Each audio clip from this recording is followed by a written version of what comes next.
Doctor Mohan Yadav ji की अध्यक्षता में जो बैठक हुई उसमें सबसे पहले माननीय मुख्यमंत्री जी को कैबिनेट के सभी सदस्यों ने बधाई दी, धन्यवाद दिया कि जिस तरीके से जीआईएस हुई है और एक माननीय प्रधानमंत्री जी और गृह मंत्री जी के आशीर्वाद से जो एक बड़ा इन्वेस्टमेंट का कमिटमेंट हुआ है, लगभग 30,77,000 करोड़, और उसमें माननीय मुख्यमंत्री जी ने पूरे प्रदेश में रोड शो किए, विदेश में जाकर जर्मनी में, इंग्लैंड में, और वहाँ के प्रतिनिधि भी आए। तो ये जो सरकार की जो मेहनत है उसका परिणाम है कि जीआईएस में बहुत बड़ा इन्वेस्टमेंट आया है। उद्योग विभाग ने लगभग 12 करोड़ 2 लाख का है, नवीनीकरण में 5 करोड़ 72 लाख का है, खनन एवं खनिज में 3 करोड़ 22 लाख, सॉरी मैं गलत बोल के 3 लाख। उद्योग विभाग के हैं 12.2 करोड़ का, नवीनीकरण में 5.72 लाख करोड़, खनन और खनिज विभाग में 3.22 लाख करोड़, शहरी विकास में 1.97 लाख करोड़ और ऊर्जा विभाग में 1.74 लाख करोड़। इस प्रकार कुल प्रस्ताव पास हुए थे और ये धरातल पर उतरे हैं। इसके लिए माननीय मुख्यमंत्री जी ने निर्देश दिए हैं कि सारे प्रमुख सचिव हर सप्ताह में अपने अपने विभाग की समीक्षा करें और माननीय मुख्य सचिव 7 दिन में और माननीय मुख्यमंत्री जी मुख्य सचिव 1 दिन में, महीने भर में, और माननीय मुख्यमंत्री जी 2 माह में इसकी समीक्षा करेंगे।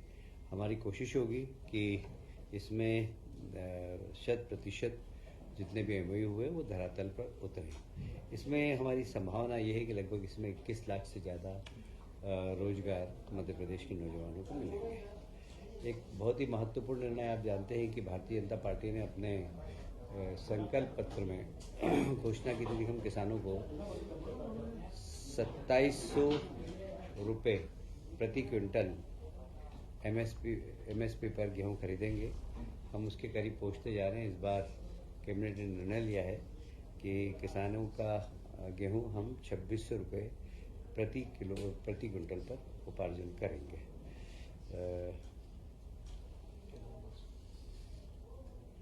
उपार्जन कार्य 15 मार्च से प्रारंभ हो जाएगा।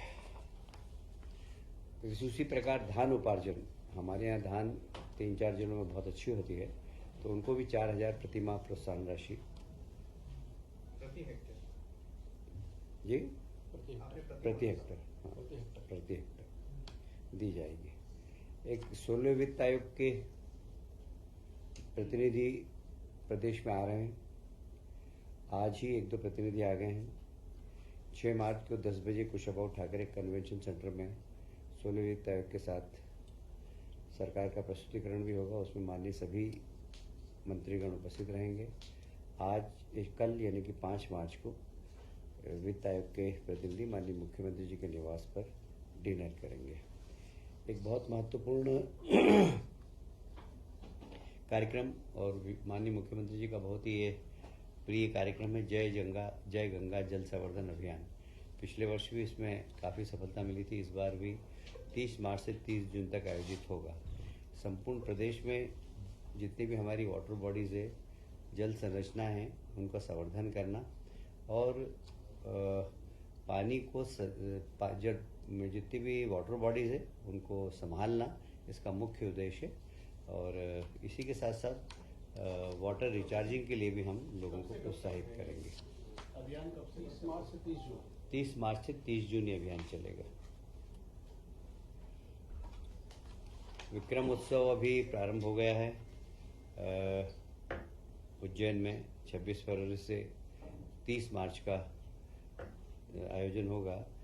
इसमें 30 मार्च को गुड़ी पड़वा भी है और गुड़ी पड़वा आप जानते हैं कि भारतीय कैलेंडर का प्रथम दिन है और मध्य प्रदेश की सरकार उसे मनाती है। और जनता से भी आग्रह है कि इस गुड़ी पड़वा के पर्व को धूमधाम से मनाएं, जिससे हमारे आने वाली पीढ़ी को ये पता हो कि भारतीय कैलेंडर वर्ष गुड़ी पड़वा से प्रारंभ होता है।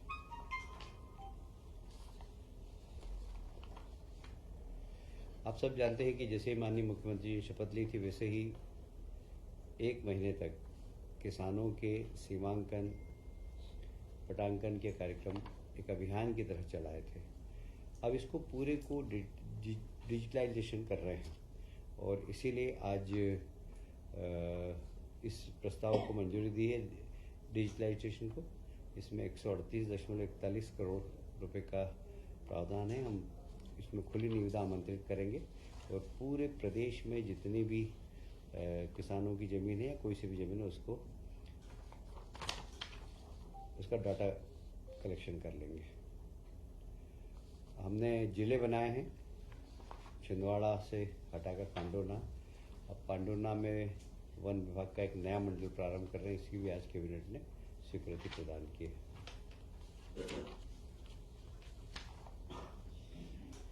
आप सभी जानते हैं कि माननीय प्रधानमंत्री जी हमेशा एक बात कहते हैं कि बच्चे उनका जो बच्चा होता है आंगनवाड़ी का, उसकी जो बचपन के दिन होते हैं 1000 और वो आंगनवाड़ी में पढ़ता है।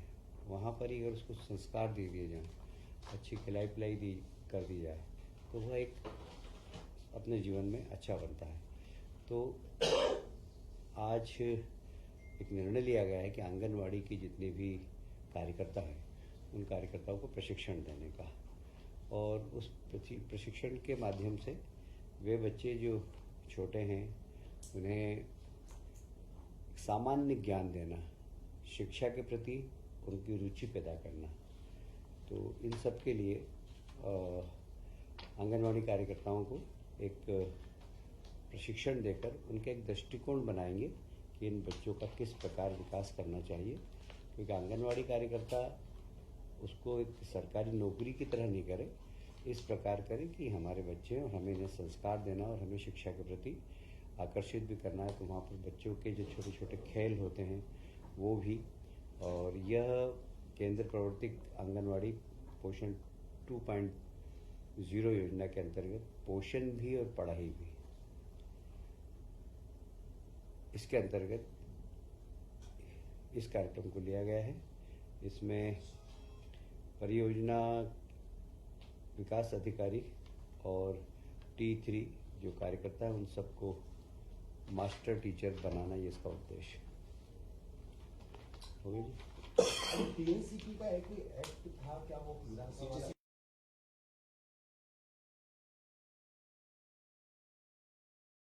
था कि प्लानिंग एरिया के अंदर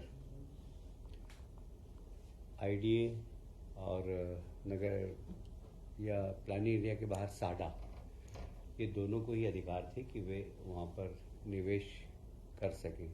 पर अब कोई भी शासकीय विभाग प्लानिंग एरिया के बाहर भी निवेश कर सकेगा और प्लानिंग बनाकर और राज्य सरकार के पास लाएगा, शासन उन्हें अनुमति प्रदान करेगी।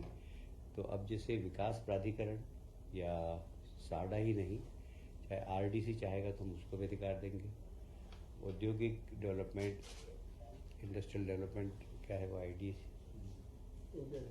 MPRDC, वो अगर चाहेगा कहीं पर हम उनको भी परमिशन देंगे। पर छोटे प्रोजेक्ट नहीं, बड़े प्रोजेक्ट हो, कम से कम 500 करोड़ के प्रोजेक्ट हो कम से कम, तो वो अनुमति मांगेंगे तो हम उनको ये निवेश करने का अधिकार देंगे। CPA भी विलय किया गया था शिवराज की सरकार में, फिर अभी मोहन जी ने कहा था कि CPA को हम अलग कर देंगे। आपके विभाग का CPA PWD में विलय हो गया, अब उसको फिर मोहन यादव जी ने कहा था कि इसको हम फिर से अलग करें। माननीय मुख्यमंत्री जी ने कहा उसकी प्रक्रिया चल रही है। अच्छा, बजट बजट के बारे में टिप्पणी करना उचित नहीं है।